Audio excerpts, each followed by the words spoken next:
All right, so welcome to our round table. We call it round table, even with these rectangles that we see. Um, with our directors, no, both June Lana and Dennis Atienza were nominated by the Society of Filipino Film Reviewers for Best Director, and their films are also nominated for Best Film in our second Pinoy Review Awards. And what we plan to do for this particular segment is really to talk to June and Venice about the making of their films. Big Night for June Lana and Last Days at Sea for Venice Atienza.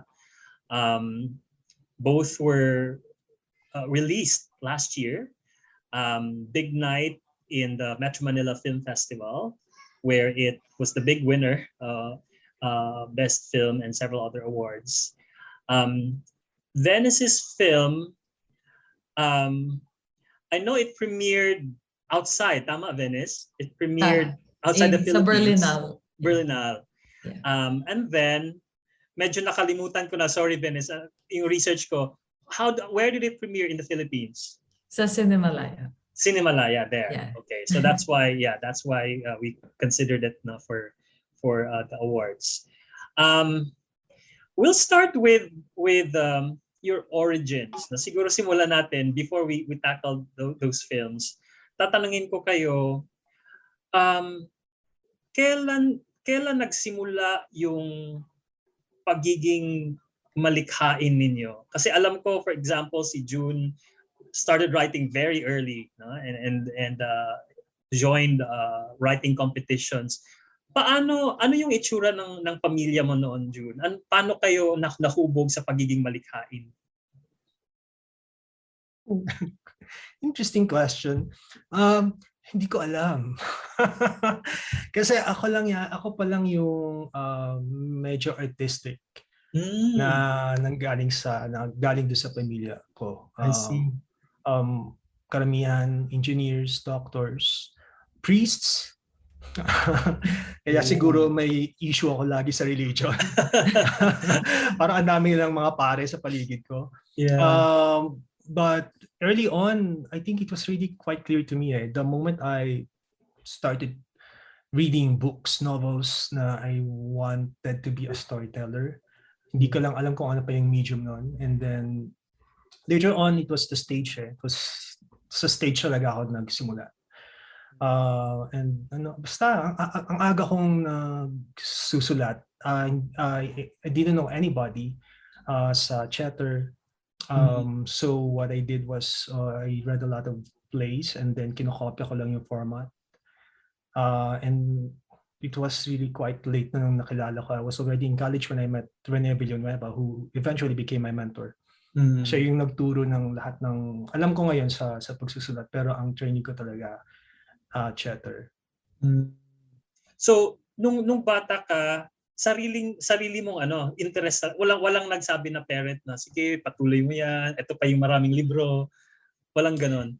Wala. I think to be candid about it, I came from a really emotionally charged family. So I think because of that environment, writing for some reason became like a safe place for me. Yeah. And it forced me to go there because otherwise I didn't like what was around me. Yeah. So I was forced to go in, and that led me to where I am now, I guess. So yun, I think masyadong maraming angst and trauma.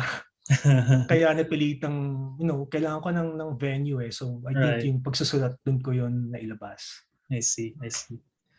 Ikaw naman, Venice, did you know early on na magdidirect ka? Kasi pumasok ka sa UP Film, diba? So by that time, alam mo na doon papunta. But how old were you when you started honing your creative skills? Ang naalala ko kasi talaga nung bata pa kami ng mga pinsan ko, yung lola ko meron siyang radyo na parang pwede kang mag-record.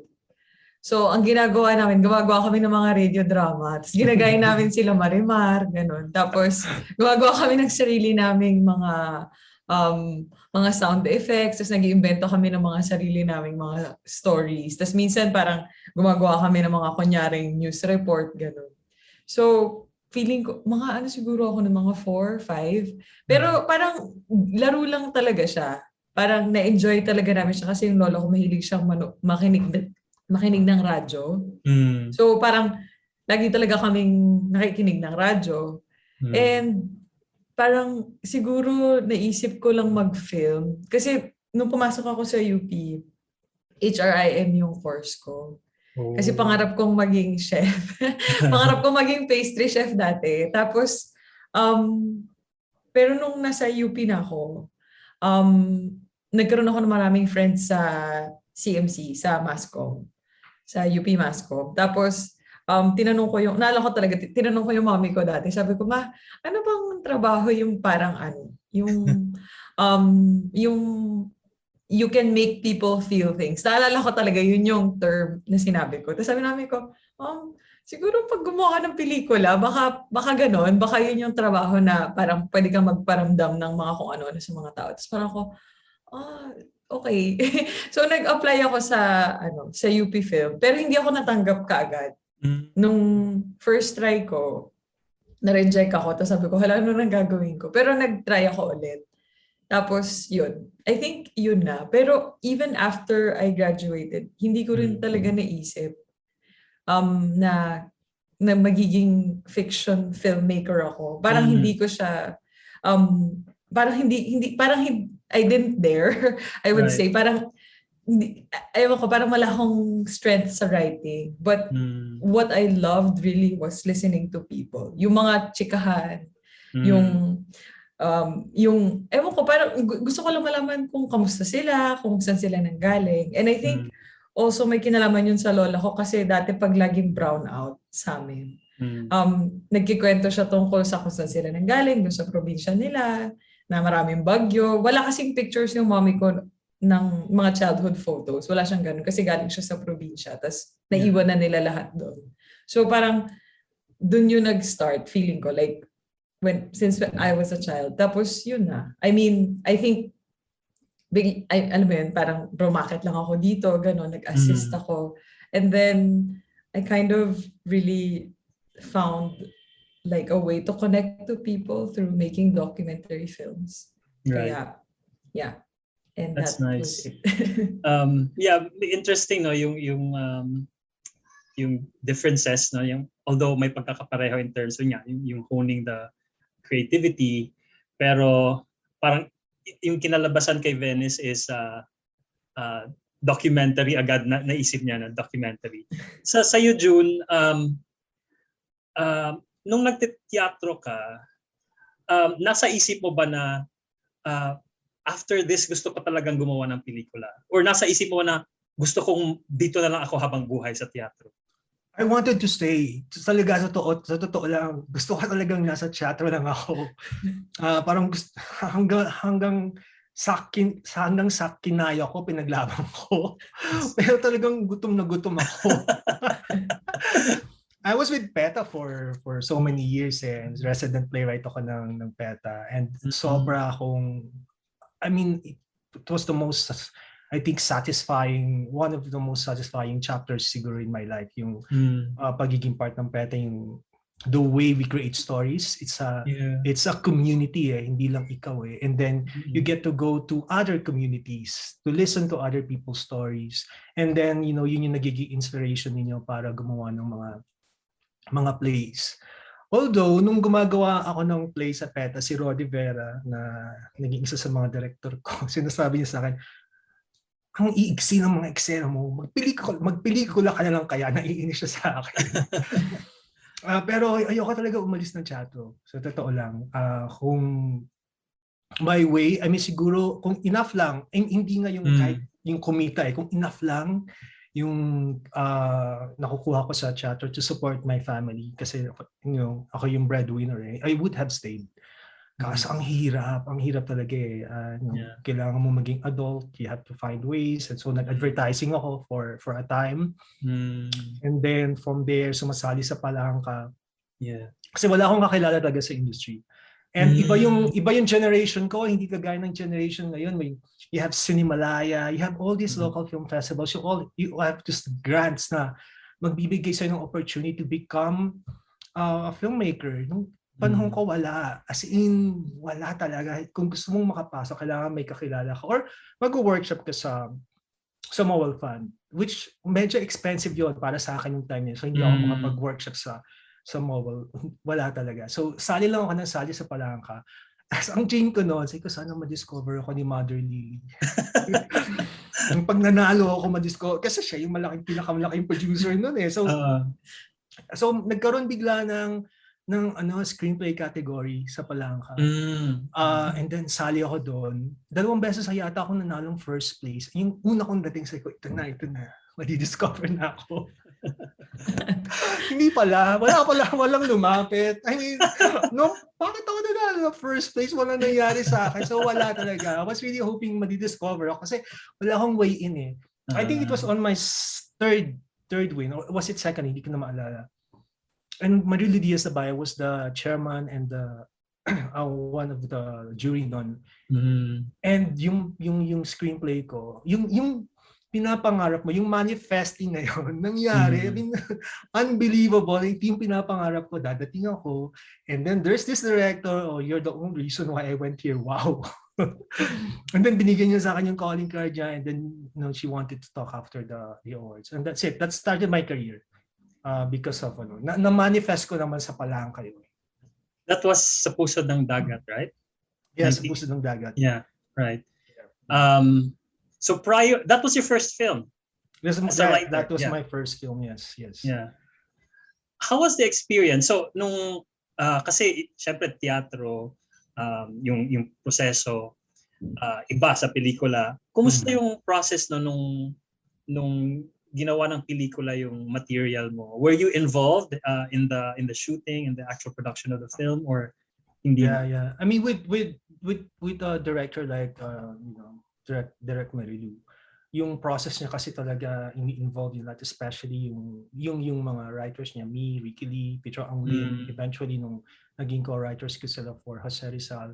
I worked siguro, how many movies was that? I worked on 4 films with Direct Marilu. 4 years yun na sunod-sunod. And I felt like I went to film school. Those 4 years that I worked with her. Naging natural sa akin yung, I don't know, parang tama yata si Roddy pero magpelikula ka na lang yung sinabi niya sa akin. Kasi parang naging natural sa akin yung proseso nun. Ang naging problema lang nun, well, mamaya na siguro. Pero ang problema lang nun, kasi nagsunod-sunod yung mga pelikula kong dinirect ni Direct Marilu. And they were, medyo passion projects niya. So ito yung mga artsy, dating sa wala akong trabaho after that. For a really long time. Wala akong trabaho. Because people thought, yan lang yung kayang isulat ko sa Rizal. Masyadong mataas, hindi yung So yun. Yeah, really interesting. Sige, si Venice, so after film schools, sabi mo nga, parang wala ka talagang, hindi mo inisip na mag-fiction film, gumawa ng fiction film. You studied abroad, right? What led to that? Kasi after graduation sa UP, parang akala ko talaga, wow, gagawa na ako ng pelikula. I mean, pinangarap ko, pero alam ko na parang kapos. Gets ko naman yun. So parang sabi ko, pero mahilig kasi talaga akong mag-organize or mahilig ako sa mga Excel sheet, ganyan. So sabi ko, if hindi ako magdedirect o hindi rin ako magsusulat, masaya ako, I'm very happy to be a producer. So, for 3 years, parang nag-freelance ako na photography on the side. Tapos nagpo-photograph ako ng mga bagay-bagay na para sa akin lang. Pero habang nag-freelance ako as a producer for a production company that specializes in documentary film. So, doon ako nag-start na parang, okay pala to, I can be involved and parang maliit lang yung team but you get to have a lot of responsibility and parang nakakakilala ka rin ng maraming tao. So sabi ko, okay pala to. And then one time sinabi sa akin ng friend ko, kakauwi lang niya. Si Pank Solajes, filmmaker din siya. Tapos isa siya dun sa mga unang generations of Doc Nomads. So, Filipino siya. Tapos kakatapos lang ng program niya, so umuwi na siya. Tapos sabi niya, uy, mag-apply ka kasi parang masaya yung Doc Nomads. Matututo kang gumawa ng documentaries. Tapos bibigyan ka nila ng stipend if you have like a scholarship. Tapos sabi ko, okay. I mean like, interested ako pero takot pa rin talaga akong mag-direct ng kahit ano. Parang masaya, comfort zone ko talaga yung pagpo-produce at that time. Tapos nag-apply ako. Tapos yun, natanggap ako. Hindi ako makapaniwala. Parang hindi ako makapaniwala. Tapos I think really dun sa Doc Nomads. Yung Doc Nomads kasi parang Erasmus Mundus course siya. And actually, at that time, nung nag-apply ako, nandun din si Alex Arumpak, who made Aswang. And so, the program takes you to Lisbon, Budapest, and Brussels. So, every semester, lilipat kayo. Tapos dun sa last semester, at that time, pwede kang pumili among the three. So, at that time, dun talaga ako, I really think I gained the courage to hold the camera. Kasi dati, parang, shy. Tapos, minsan-minsan lang. Parang hindi ko siya ino-own, kumbaga. Kung si June nagma-manifest talaga siya, like he goes out there, writes, applies to things. Ako, hindi talaga. Parang, okay, sige, reluctant talaga ako. Pero nung natanggap ako sa Doc Nomad, sabi ko, hindi na pwede na parang shy-shy. Kasi hindi naman lahat naisip ko, hindi naman lahat ng tao merong chance. So, binigay ko talaga lahat nung nag-apply ako. And nung nandun na rin ako, parang give all ko talaga. Yeah. And I felt that I really learned there. Siguro dahil at the time ready na din ako. Parang pagod na akong matakot, kumbaga. Yeah. So, yun. Nasagot ko ba yung question? Yes. Siguro, when you applied, syempre, graduate ka ng UP Film, did you have to show them sample work, portfolio? Oo, like you had to actually, apart from like a short CV and like hindi pa malaki yung portfolio ko nun. Puro photographs pa lang yung pinadala ko sa kanila. And then you have to make a 3-minute video that shows your world. Parang ang title niya dapat My World, and it shows your world. Tapos naalala ko, nung time na yun, wala rin akong panahon mag-shoot. Tapos nung application period, na-delete lahat ng laman ng hard drive ko. Kasi nagkamali ako ng formatting. Parang, anyway, nawala lahat. And I had like 32 gig na parang of travel videos na parang mga clips lang. Yeah. And I made something about light and parang how we react to light, how our existence is connected to light. Parang ganun. And talagang, I remember in that moment na ginawa ko siya, sabi ko, okay lang, I'm gonna show myself in this video. So, yun. And I think it worked. I think parang yun yung first time na na-realize ko na, if I really show up, maybe people will find something meaningful in it. So parang ako, okay. Parang yun yung isa sa mga unang beses na na-realize ko na that something personal can connect to others pala. So yun. Nice. Balikan ko si June. Kanina 'di ba nabanggit mo yung parang na pigeonhole ka dun sa parang high art na drama films. Anong mga nangyari that led you to direct your first movie? Anong mga kaganapan? Now may kwento yan. I was so insecure na hindi ako nakapag-film school. I wanted to direct. Talagang dream ko yon. Pero insecure ako. But yung mga movies na ginawa ni Direk Marilu, lagi ako nasa set. So I was really learning a lot from her. But I didn't feel it was enough kasi sabi ko, kailangan ko mag-aral. And then for some reason, wala. Yung time na free ako, kasi nung time na yan, nasa GMA 7 na ako nun eh. Medyo malaki yung requirement yung responsibility ko sa trabaho, hindi ako makaalis. And then yung nagkaroon ako ng window na pwede akong mag-aral, walang available dito. Meron abroad sa Melbourne, sa University of Melbourne. Yung time na yun yung eksakto, University of Melbourne meron. I think it was for just 2 months lang naman. But it was expensive. I didn't have the money. Wala talaga, hindi ko alam, pero sabi ko, kailangan makapag-aral ako. So, medyo kilala ko na nun si Mother Lily. Bumabalik na naman ako kay Mother Lily, di ba? Kasi naka-work ko na siya sa isang project. And I wrote her this long, passionate letter. Basically, nangungutang. Kasi sinabi ko sa kanya, naputangin mo lang ako, mag-aral ako abroad. I will do anything for you. Mali yung pagkakasabi ko. I will do anything for you. Medyo sinumpa ko yung sarili ko doon. But anyway, pinangutang niya ako. Binigyan na ako ng pera. Of course, kapalit nun, kailangan ko pumiwa ng exclusive contract sa Regal. Yeah.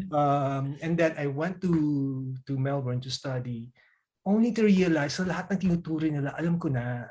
Kasi tinuro sa akin ni Direk Marilu. Sobrang lang akong insecure na hindi ako dumaan sa klase. Lahat. Nung towards the end, hindi na nga ako pumunta eh. Kasi naboboy na talaga ako. Kasi natutunan ko na to. So, nangihinayang ako sa pera. Tapos may kontrata pa ako. So when I came back, ito na. Kailangan mong pagbayaran kung ano yung inutang mo, di ba? And as promised, kung ano yung commissioned work siya, kung ano yung kinomission sa akin, ginawa ko. So yun yung first movie ko sa Regal was so funny. Pinapunta kami sa Boracay para mag-shoot ng isang beach movie sa gitna ng bagyo. So wala akong nakunan sa Boracay, panay interiors. And then hindi siya mukhang beach movie, mukha siyang TV drama. So pagbalik ko dito, naiiyak ako na nakikiusap ako kay Mother to give me an additional 2 days. Kasi wala akong exterior eh. So nag-shoot pa ako sa Subic yata. So yun yung first movie ko. Yun yung That's a funny story. And then, sunod-sunod na yun, di ba? Or sunod-sunod na yun. Oo, sunod-sunod na yun. Tinapos ko yung kontrato ko sa Regal. Natapos yung kontrato ko sa Regal 2012. And in 2012, that was the time I decided I want to tell stories on my own terms. I see. And that was the time na nag-apply ako sa Cinemalaya. And then sinali ko yung Buakaw. Yeah. And I remember si Direct Mel really wanted me to be part of yung batch na yun ng Cinemalaya. But he told me, sabi ng iba, ba't ka namin bibigyan ng chance? Si Jun na yan, anong gagawin niya? Anong klaseng pelikula yung gagawin niya? Sabi ko, Direct, bigyan niyo ako ng chance. Gusto ko lang ikwento kung yung kwento ko this time. Yeah. And then yung binigyan ako ng opportunity. And I think doon nagsimula. Yung finally, I got to tell, kagaya nga ng kasabi kanina na Venetian, your personal stories. Kung ano yung personal sa'yo, pag nilabas mo, kung ano yung mas authentic sa'yo, it will actually resonate with people. You'll be surprised. The personal becomes really universal to a lot of people. And yun yung na realize ko, na experience ko when I started, making my personal films. Right. Isang napansin ko sa'yo sa filmography mo, Juno. So of course, you started with drama films, and then later on, you came up with really funny, iba talaga yung parang approach, sa humor. Kailan nagsimula yun? Conscious ka ba na sinabi mo sa sarili mo, magko-comedy ako kasi drama ako dati? Na-discover ko na lang yun eh. Na-discover ko siya. I think as filmmakers, we, in a way, with every movie that we do, we discover, kung ano pa yung pwede nating ibigay, kung ano pa yung talent na pwede nating ma-harness sa sarili natin. And slowly, I was realizing na parang nakakatawa ko. Parang kaya kong magsulat ng comedy. And then I tried it. And then once I discovered it, parang there's no turning back. Yeah. Hindi ko na siya mawala sa storytelling ko. Right. At isa pang napansin ko, even in your drama films now, may parang may may certain humor, no? Kahit Mm. as film as bleak as Barber's Tales, Mm. may mga funny ano talaga scene. So tapos parang even in latter films, sa Big Night, of course, ano siya, Yeah. billed as a comedy pero very heavy pa rin yung theme. So sa tingin mo ba yung ganong klaseng straddling between, funny and dramatic, magiging ano mo na siya, parang trademark na Junlana film? I think that's going to be part of my storytelling now. Mm. Especially the things that we're going through Yeah. as a country right now. I mean, when I decided to make Big Night, sabi ko, how do I approach this? So it's so hopeless. This story, wala akong makitang way out for the character, and the interviews I did, parang lahat sila parang maguno na lang tayo. Parang yun na yung yun na yung attitude din. Parang how do I tell this story? And lagi akong humor yung nagsisave sa akin. As a filmmaker, as a person, with things that I'm even going through right now, it's really humor that's helping me. And I think with yun, kung ano may mga projects na gagawin ko, it will always be there, yung touches ng humor na yun. Yeah. Sige. Venice, may trailer ka bang napanood ng Big Night? Oo, kanina napanood mo? pinanood ko siya. Okay. So, I got it. I got the humor. How about, I wanted to play a trailer of Last Days at Sea. June, okay lang sa'yo? Para lang Sure, may yeah. idea. Sige. And then Venice, okay lang i-share natin. I-share ko lang yung screen ko. Sige. Before I ask you questions about the film. I need to share my sound pala. Wait lang, ha? Share screen. Share sound.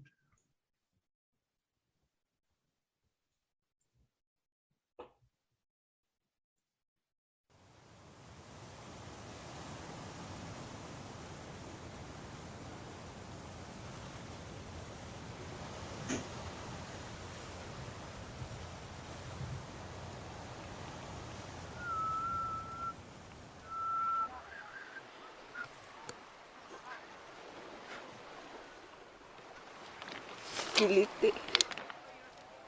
Alam mo ba na yung mga ganyang crab, kapag malaki na sila, iniiwan na nila yung shell nila na yan. Talaga? Tapos siya naman, hahanap na siya ng iba pang shell. Yung malaki na.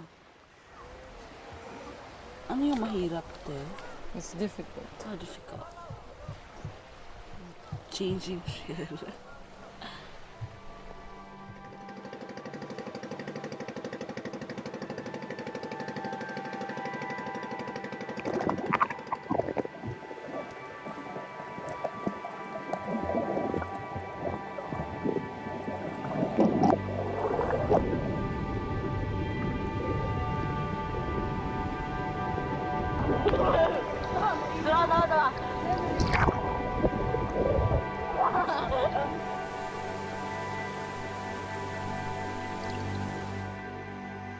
Nakarating na ba ang langgam sa ulap? Oo, nakakaabot sila. Nakaabot? Gusto ko. Yung maglalaro sa...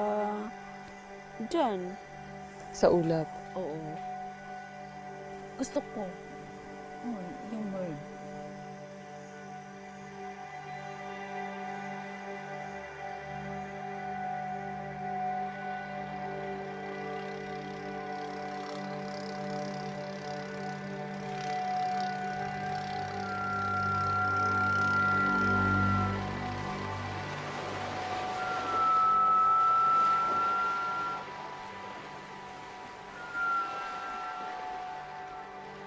Anong nararamdaman mo ngayon na alis ka na?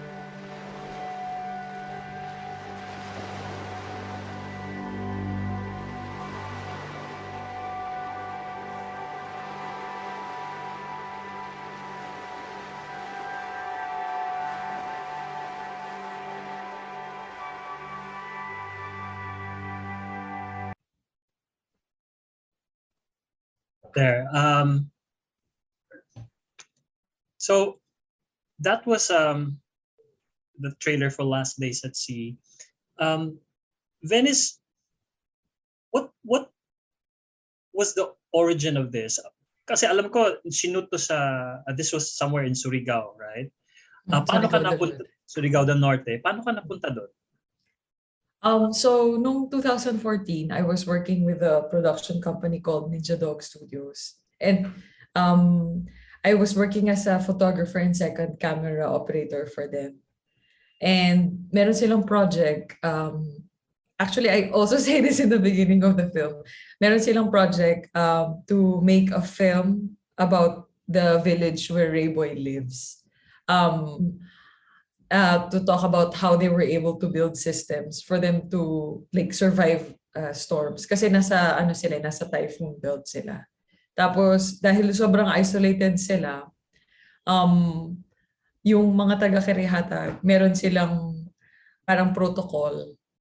So kahit na nagkakaroon sila ng storm surge, wala silang mga casualties. And an organization went there a few years back para magkaroon ng capacity building, disaster risk reduction management workshops, ganun. So hinire kami nitong org na to make a short video on them. At that time, 9 years old pa lang si Rayboy. So doon ko siya unang na-meet nung 2014.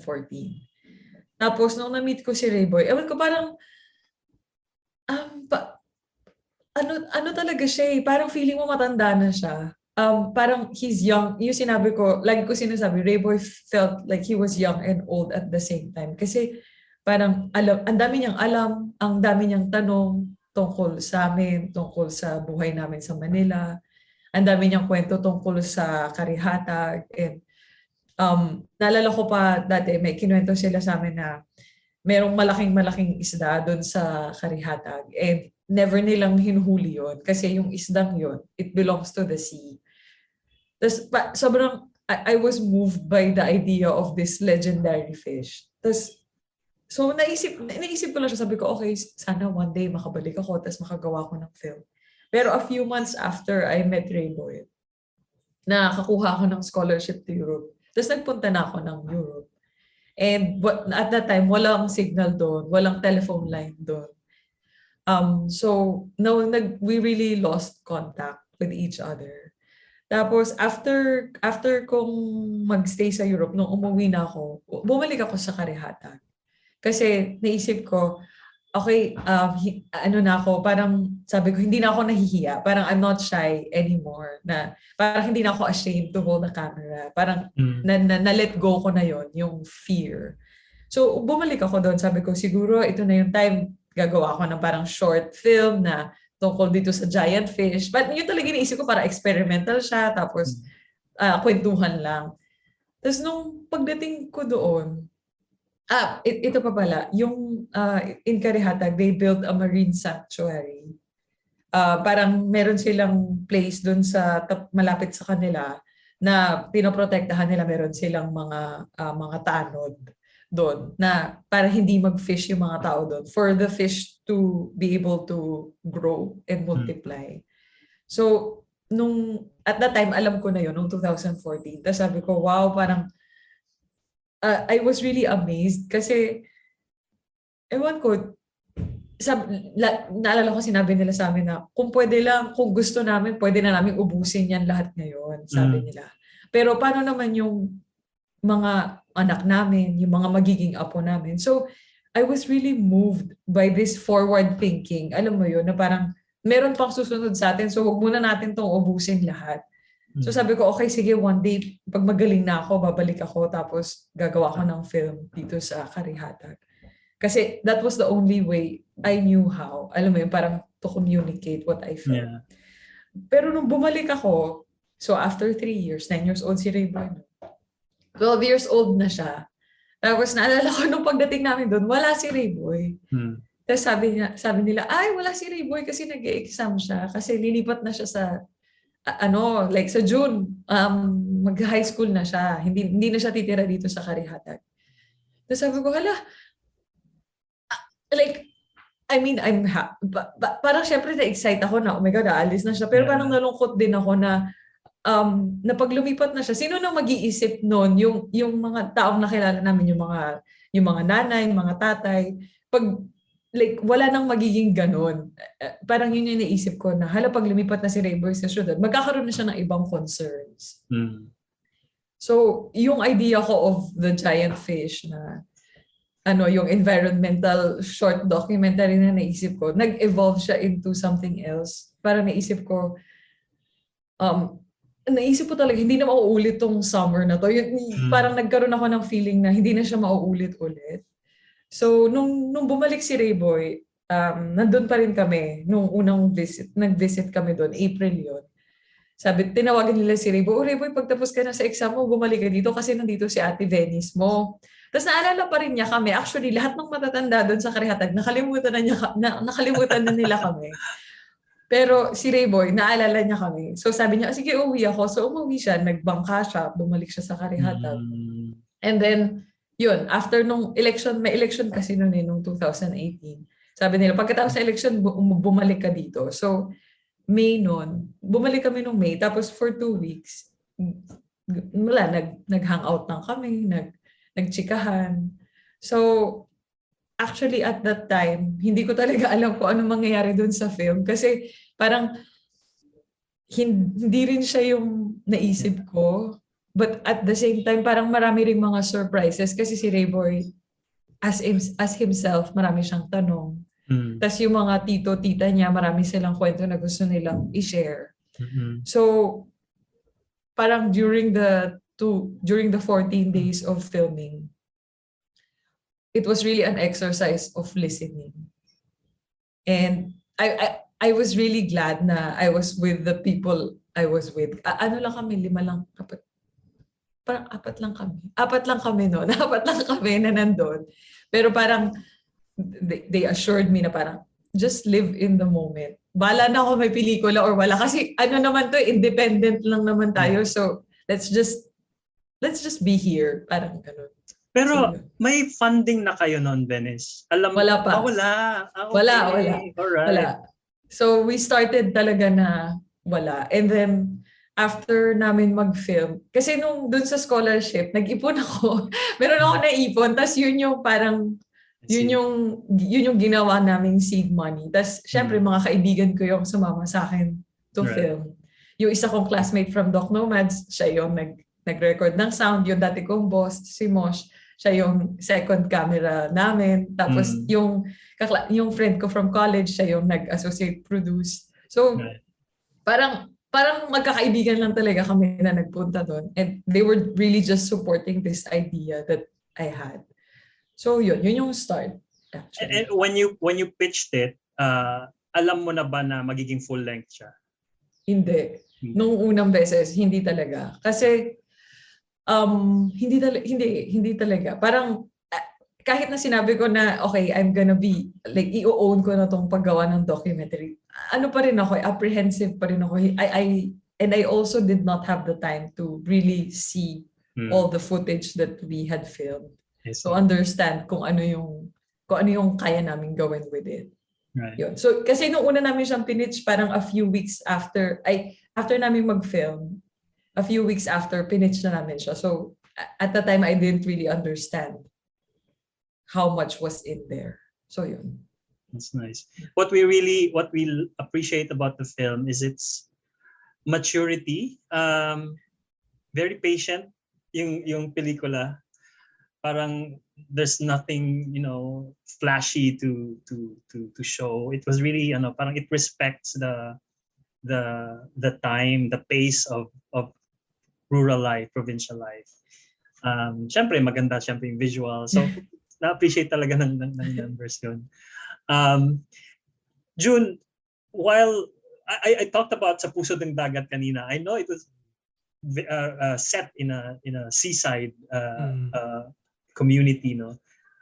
But you also grew up in the city. Paano ka nakakaisip ng ganong scenario as idyllic as the community in Sa Puso ng Dagat? Ano lang ba talaga? Imagination? Or meron ka bang roots sa province? Yeah, I spent most of my childhood actually sa Bicol. I see. And then yung grandparents ko, meron silang place malapit sa dagat. So lagi akong may nostalgia for provincial life. So parang lagi akong bumabalik sa mga stories na gano'n. Like That's even nice. with Barber's Tales, Yeah. ganun din yung setting. Yeah. Right. Na-mention ko kanina sa'yo, June, no, na yun nga, Pinoy Review has been around since 10 years ago. And we've been conducting polls. I think John Tawasil, who just came in, has been part of that poll from the very start. And binalikan ko lang yung films mo na nag-figure sa aming polls. No? So for example, of course, 2012, it was in our top 5. Buaka was in our top 5 for films and director. And then 2013, Barber's Tales. You were actually the top director that was in the poll for Barber's Tales. Same with 2015 in Anino sa Likod ng Buwan. You were the top director in the poll. And then Die Beautiful was the number 4 film. Kalel 15 was the number 4 film, and you're the number 4 director as well. So very, of course, parang credentials wise, parang makikita natin na you're really one of the parang ini-expect ng moviegoers that if it's coming from you, it's a big event. It's of a film, kumbaga. Do you feel any pressure in coming up in terms of topping what was your previous work? Hindi, kasi when I started out in the industry, and this was during the time I was doing a lot of films for Regal. Yun yung time na napaka-conscious ko na gusto kong mag-box office, gusto kong mapansin bilang director, and hindi ako laging masaya sa kinakalabasan ng pelikula. Those were commissioned work na parang feeling ko hindi ko makuha yung boses ko, hindi ko mailagay yung sarili ko kung nasan ako. But in 2012, nung nagsimula talaga akong magkwento ng Buakaw, I remember Carlo Mendoza asking me, how was the edit? Kumusta direct? Are you happy? Sabi ko, actually, I'm so happy. And I don't care kung anong reaction ng audience. Hindi naman sa snub ka, diba? Hindi naman sa wala kang pakialam. Pero finally, naramdaman mo na nakwento ko. Siguro hindi naman 100% nagawa yung vision mo, diba? Hindi mo naman laging makukuha yun. Like 70%? Masaya na yun eh. Kasi dati parang 10-20% yung nakukuha ko sa vision ko eh. At ito, mas limited yung resources ko, pero mas nahawakan ko kasi it's so personal to me. And I think, when you're authentic, it's really about telling the truth eh. Kung ano yung magiging result nun, box office wise or kung ano may tingin ng critics, bonus na lang talaga yun. Pero hindi na ako na-pressure doon. Ang pressure ko is ano yung next story na mararamdaman ko pa kaya uli yung passion na yun. Right. Magiging excited pa kaya uli ako. Kasi yung natatakot ako na pagpatapos na isang film, medyo nadidepress na ako kasi oh my God, meron pa kayang dadating? May ba dadating pa kayang kwento? Kasi hindi ako sure kung meron eh. Hindi mo naman alam talaga kung saan nanggagaling yung inspiration, di ba? So natatakot ka na, baka wala na. So you just have to be grateful na nakagawa ka ng isang pelikula. Especially yung nangyari yung pandemic. Grabe yung realization ko. Grabe yung opportunity to be able to tell stories and to have this circle of people na sinusuportahan ka at naniniwala sa'yo. So yun. Hindi na ako nagpapa-pressure sa ganun. Are you conscious about your role as producer versus as a director? Kasi in the first place, do you produce your own films ba? Yeah. Okay. Yeah. All right. Pag ganun, kung producer hat ang nag-iisip, syempre kahit sinabi mo na wala ka nang pakialam sa box office, mas gugustuhin mo pa rin, di ba, na kumita yung pelikula mo. Yeah. But can you divide your being a director na it's really you're satisfying yourself as a filmmaker versus the producer na we have to sell these films? When I make films like, for example, Anino sa Likod ng Buwan or even Big Night, I mean, I tell my co-producers, people who actually fund the films na, I'm going to be, let's be realistic. I'll tell you kung anong dapat talagang maging expectation natin dito sa sa pelikulang to. So, but I tell them the story, and ang hope mo lang naman ay maging kasing passionate sila, maniwala sila dun sa project mo. At kung may bonus na mangyayari, okay. Like, kasi like with Die Beautiful, we didn't know that, you know, it was going to be a box office hit. Yeah. When I presented it sa mga co-producers namin, nakakatawa pa yan eh.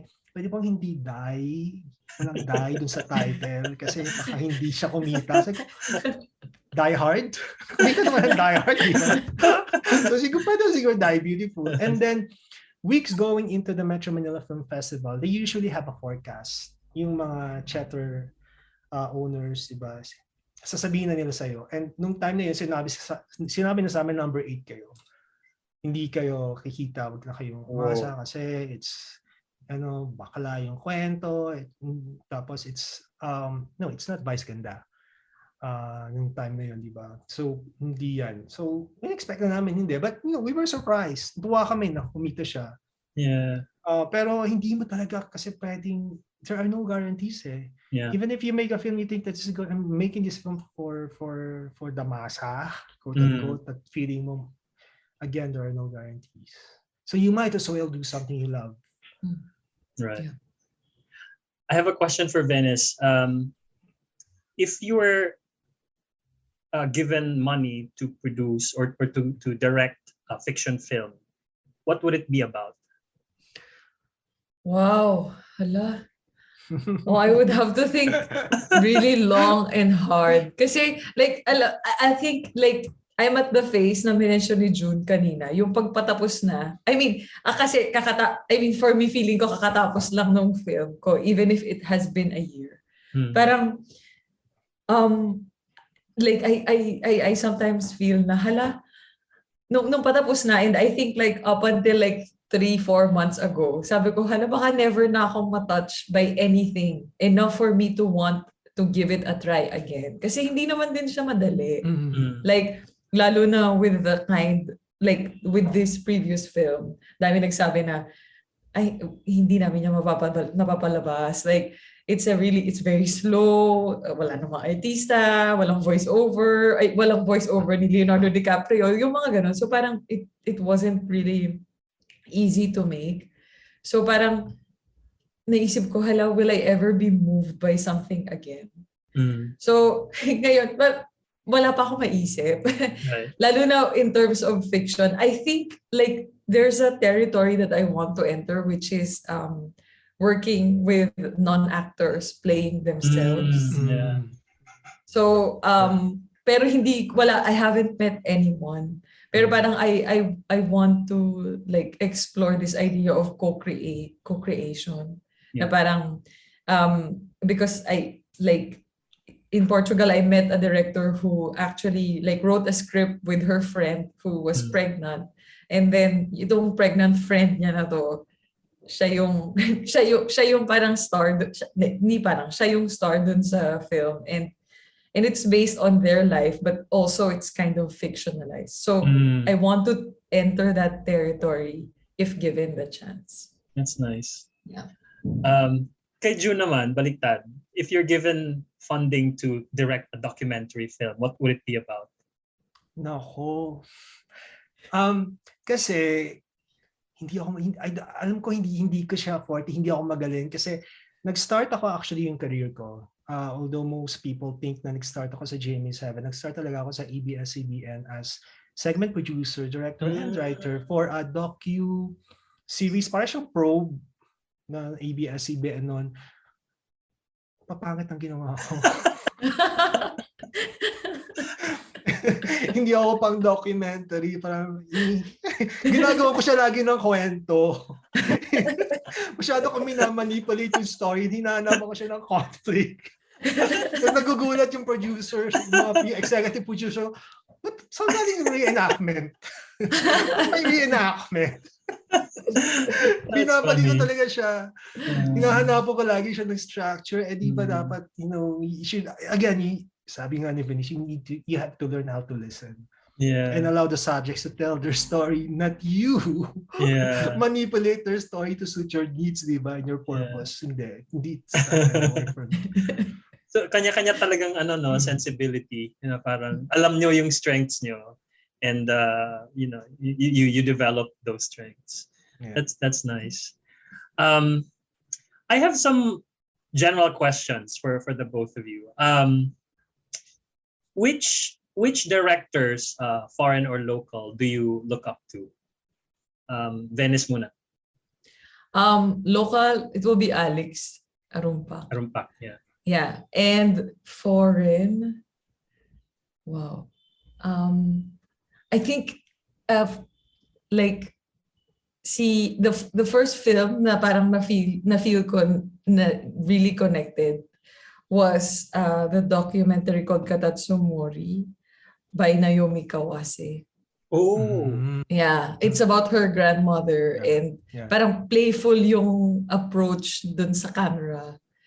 And then also there's another film director named Sergei Dvortsevoy who made Bread Day and then who made In the Dark and Tulpan.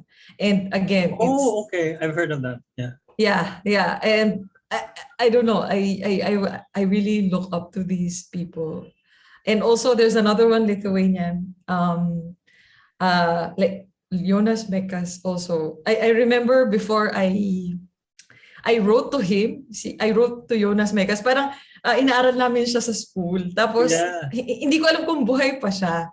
So sinearch ko siya sa internet. Tapos nagsulat ako sa kanya. Like nagsulat ako ng long email about like how inspired I am of his work. Ganun. Tapos nag-reply siya.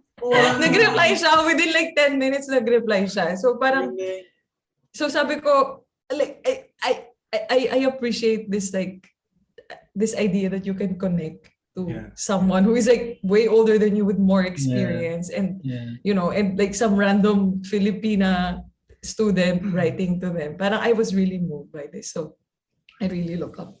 That's a nice story. John actually is somewhat of a Japanese film expert. He wrote in the chat box the link to Katatsumori. I think, check out ko to. Yeah.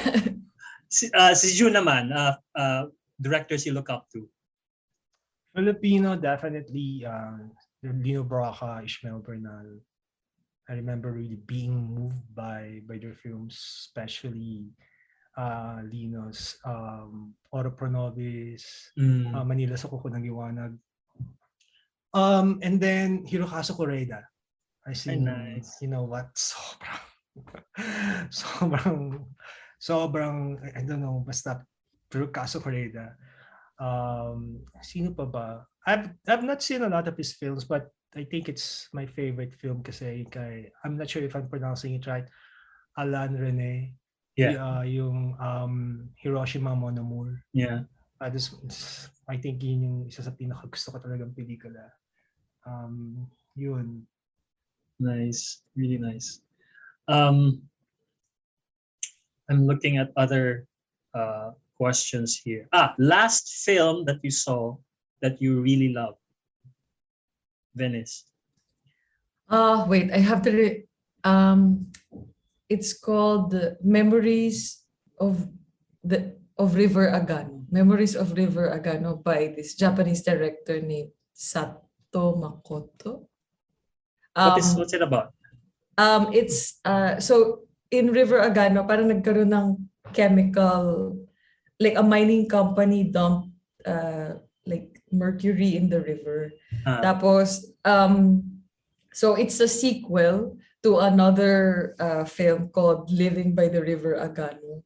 Yeah, Memories of Agano. Thank you. And so 10 years later, the film crew came back and visited the people who they met like years back. Pero in Memories of Agano, most of them were already gone. So I don't know, I was really moved by this, like making someone's presence in a place even if they're absent. And parang their treatment of subtitles. Kasi parang at the beginning of the film, merong letter from the translator saying na parang the language in this part of Japan is really difficult to understand. So parang instead of like parang really sticking to word per word. Parang they decided to do playful subtitling in the film to like show the spirit of what was happening in every scene. That's So nice. parang I love this idea that the translator actually has a voice in the film and like tells a message to the audience, like sends a message to the audience. So I was really moved by this film. Yeah. Galing. June, last film you saw that you loved. Niya ako sabihin kasi ibig sabihin, pinanood ko siya ng na hindi legal. Download ko lang siya. That's fine. I really wanted to watch it, so naganap ako. Yeah. So finally, napanood ko siya, I think 2 nights ago, yung Wheel of Fortune and Fantasy. Oh, yeah. I really wanted yeah. to see it. So, Me so too. download ko. Nahihiya akong sabihin kasi yung mga kasama ko sa SFFR, ni-nominate siya as one of the 5 best films. Hindi ko napanood. But I really Drive love My it Car, so I saw bad. it. Yeah, Maganda, Drive My Car. nagustuhan mo. Actually, I prefer it over Drive My Car. I mean, I think universally, yung parang lahat Drive My Car. Yeah. Siguro mas nag-resonate sa akin yung stories dito. That's nice. Sige. May questions actually from other members who were not here, no, but they sent these questions earlier. For Venice, may nagtanong tungkol sa sitwasyon ng Karihatan, tama ba yung lugar? Karihatag.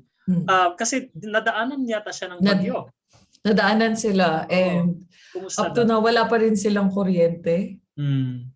And for a while wala rin silang signal. So parang mahirap maka-reach ng para makibalita kasi it was hard to communicate with them.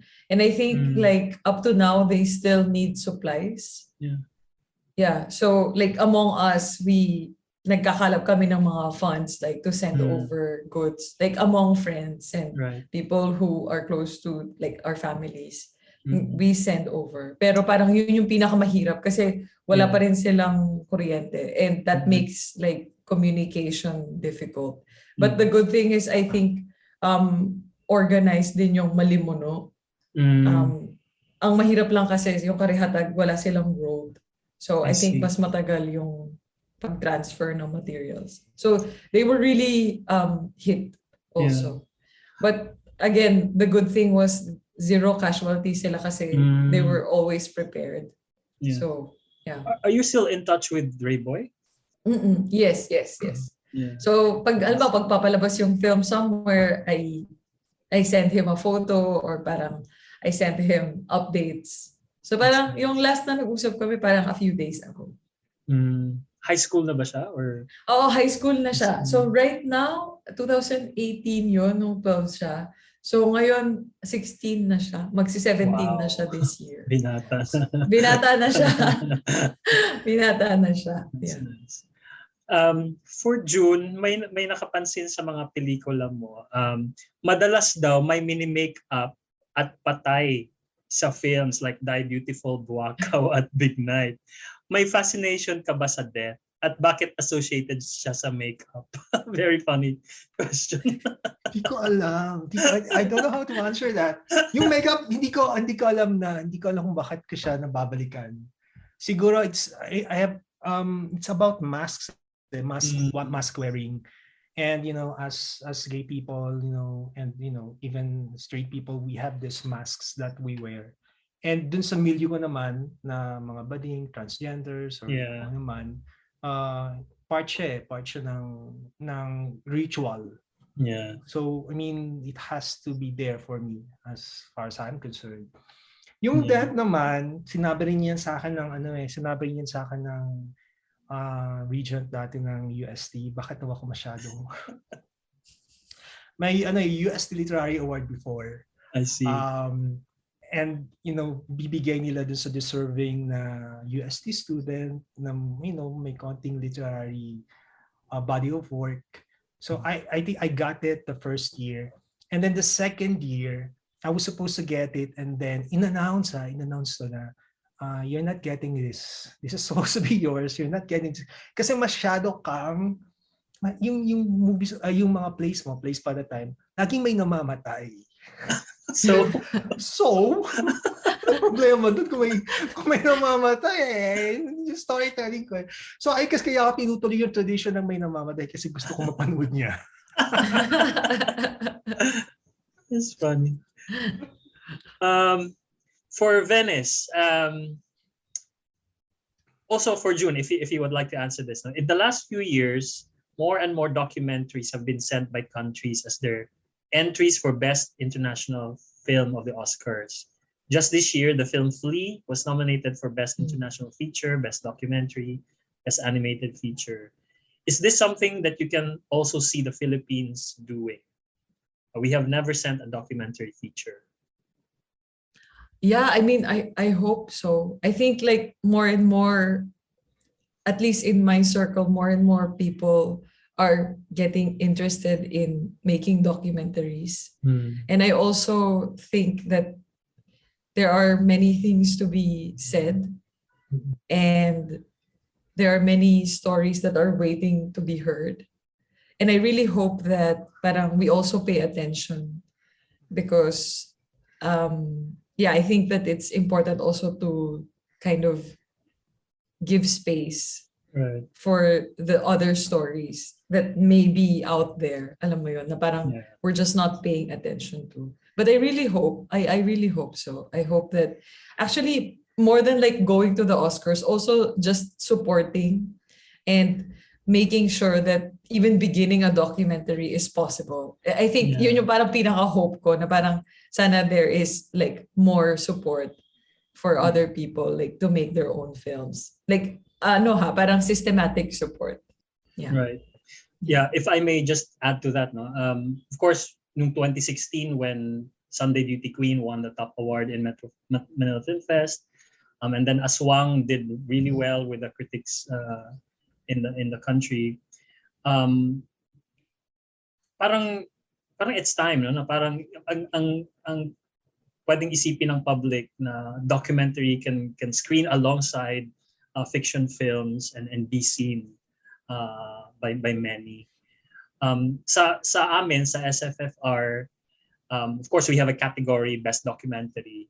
But this year, actually, we started giving out awards to documentary shorts. So meron kaming set of nominees for short documentaries. Nakakatuwa yung reaction ng mga nominate, even the shortlisted films na parang sobrang masaya sila na nare-recognize yung gawa nila, na parang ignored kasi, di ba? Parang short film na nga, documentary pa, parang halos walang manonood. So gusto namin ipagpatuloy yun na yung ganung klaseng recognition. Siguro kay June, kasi alam ko 2012, Buaka was submitted to the Oscars. Pumunta ka ba nun sa States to do publicity? Nagkataon na natanggap yung Buakaw nun sa New York Film Festival. So I think that started the campaign. It was really well received in New York at the time, and then there was somebody from the New York Times that attended the screening and interviewed me. So parang nandun ako nung time ng campaign. And then our producer decided to get PR agency there sa US. Sobrang mahal pala. Yeah. So it's so expensive na parang at one point parang hindi na namin kayang i-sustain. Yeah. Sobrang mahal eh. So we decided na so sinubok hanggang kaya, but it was just so expensive. We really need the help of we need the help of our government if we really want to push our films. Well, actually nga bago nga tayo pumunta sa Oscar, sana man lang dito sa industry muna natin, di ba? Yeah. I'm not sure kung nag-iba na ngayon yung promotional process procedures. I'm sure it has may pera pa rin involved. Pero na-surprise ako this year. May pumasok na nominated film from Bhutan. Yeah. Di ba? Very small, quiet film, and suddenly it was nominated. So I'm not sure kung maganda ba yung nila, publicity, or hindi parang mas na-lessen na yung ganong klaseng process sa pagpili ng nominated films. But we'll see. Sad lang, di ba, this year walang submission ng Oscars Philippines kasi nakalimutan daw. God. Yeah, Yeah. so typical. But sige, there's another question for June. Kasi very successful yung Game Boys, no? Of course hindi siya pelikula. It didn't start out as a film. Anong take mo dito? Alam ko it was nauna ba tong Game Boys kaysa sa ibang mga BL series na I think nauna kami by a few days. By a few Kasi days, wow. By that time, sunod-sunod for some reason. Sunod-sunod eh. oo. Oh, nauna kami by a few days lang. Right. So ang alam ko ang origin nito is somewhere Southeast Asia, Thailand. Conscious ka ba nun sa ganong klaseng phenomenon outside the Philippines na may ganong fandom yung mga young women, young high school or college girls na fanatic sa mga boys love series? At gusto yun ba yung nag-udyok sa'yo na gawin siya sa Pilipinas? No, actually, nag-start lang yan kasi we were in the middle of a pandemic, nagsisimula pa yung pandemic. And parang I wanted to do something kasi nakakulong lahat and we had this weekly meetings and I could sense that everybody was really down. Kasi walang pwedeng gawin and we wanted to provide job opportunities for our staff, for our talents. So, and nag-decide lang ako na why don't we do a show for YouTube using a screen-like format, meaning computer format, two characters just talking to each other, and we have two really good actors, si Elijah and then si Kokoy. So sabi ko, let's buuhin natin sila ng kwento, and then sabi ko, interesting siguro kung gawin natin LGBTQ yung story. And ang nagdagdag na lang noon talaga yung director, si Ivan Payawal, and then si Ash. Sila actually yung nag-educate sa akin tungkol sa BL. Okay, may ganyan pala. Okay. O, sige, gagawin natin. Yun. And then, yun lang eh. We just really wanted to do something during the pandemic. Yeah. So, ganun din ba? Hindi mo na foresee yung magiging success ng palabas na? Ay, wala talaga. I didn't know na biglang, hindi ko alam magiging industry siya for a time, di ba? Yeah. For a year. Ang daming gaglabasang BL. Hindi ko alam. I mean, we were just doing it para lang magkaroon ng trabaho. In fact, when Netflix decided to pick up yung season 1 ng Game Boys, we had to reshoot the first episode. Kasi yung first episode, we were just learning eh. And then nung nilagay namin yun sa YouTube channel namin, kasi iniisip namin, baka walang manood dito. And then pag nakita mo yung pilot, talagang lapot-lapot yung mga artista. Kasi we were learning. I mean, the actors were shooting themselves. Sila naglalagay ng ilaw. Yeah. And so we had to reshoot it. Like 5 times kaming nag-reshoot eh. Ng 10 minutes lang yun ha. 10 minutes lang yung first episode. And then naging 8, naging umabot ng 13 episodes na minsan nagiging 40 minutes na yata yung pinakamahaba namin. That's nice. May question lang ako sa process ng casting, no? Kasi syempre hindi mo siya naisip na maging ganito kalaki. But in considering not just siguro for Game Boys, no, but for casting actors for your films with gay characters, ginagawa mo bang consideration yung sexuality ng actor or mas tinitingnan mo yung capacity ng actor? With, for example, siguro, Die Beautiful. Yeah. Before Paolo, I tried to audition. I really tried to audition to look for transgenders at the time, kung sino yung pwedeng nakaka-arte. Pero hindi ko makuha yung gusto ko kasi may comic timing siya na hinihingi. And hindi mo pwedeng i-workshop yung comic timing. I mean, it has to be authentic. It has to come naturally. So eventually wala talaga. So I went with Pablo. So lagi kong kino-consider yun. Kino-consider ko lagi yung representation. Mm. But in the end, for me, it's really about character. I mean, it's about telling stories and how to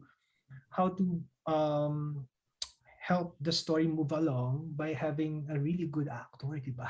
Kasi Yeah. kapag Yeah. may konti lang saliwa dun sa acting, hihiwalay na agad masisira Yeah. na agad yung storytelling. Yeah. I understand, no.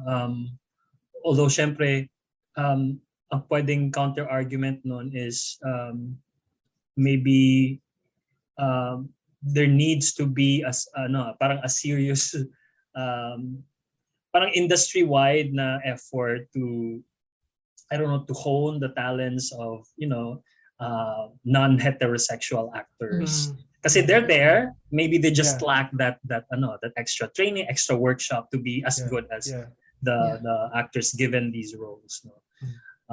Pero yun nga, hindi lang naman sa Pilipinas na issue to everywhere pinag-uusapan din yung representation. We've almost come to the end of the round table now, but I want to open the floor to my colleagues here. John, Bernard, Vincent, do you have questions for our guests?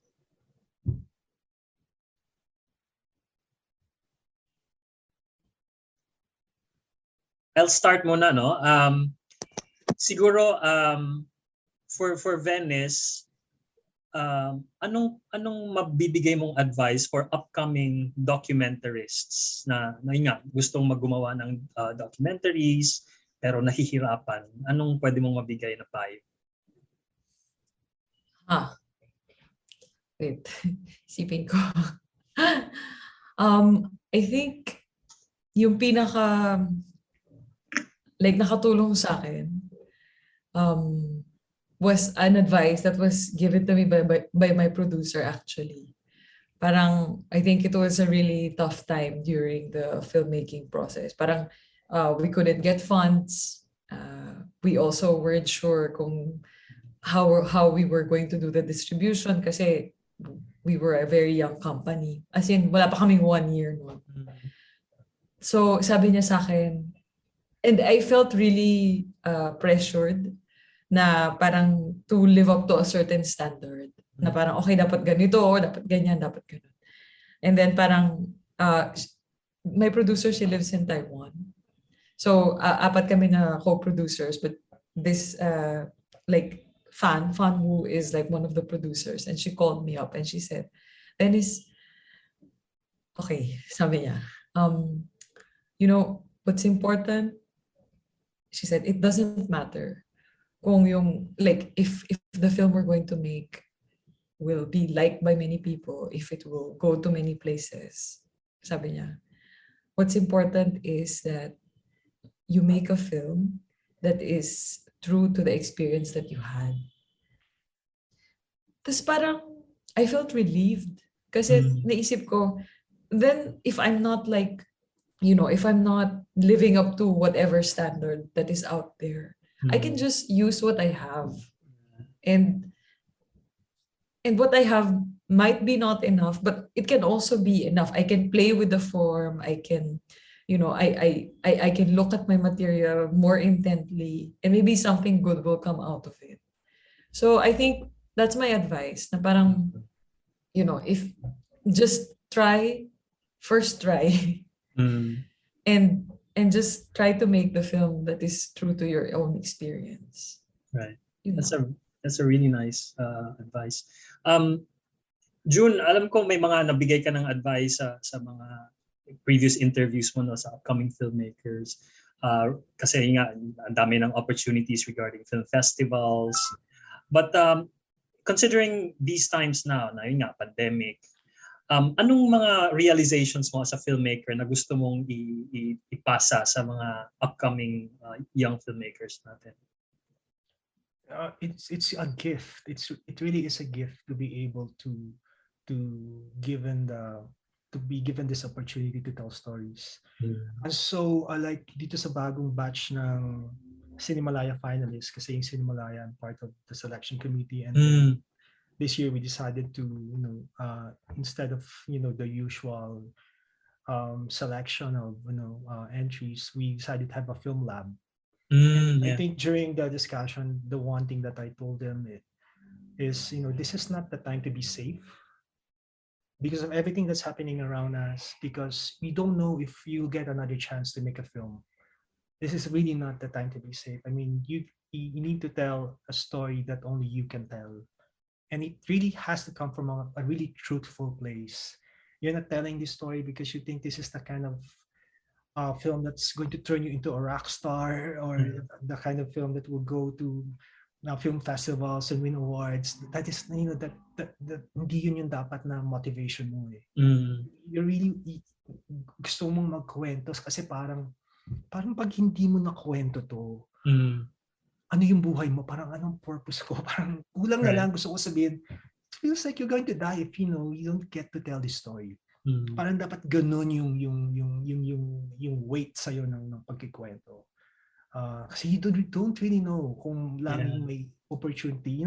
With this pandemic, yung idea of control, we all it's an illusion.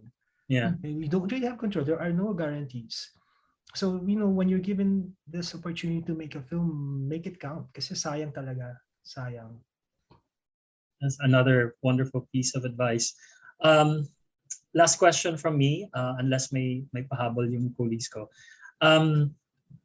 What's next for you? Alam ko, Venice, you're still working with Fan Wu. Hindi pa tapos yung film niya, right? Hindi pa.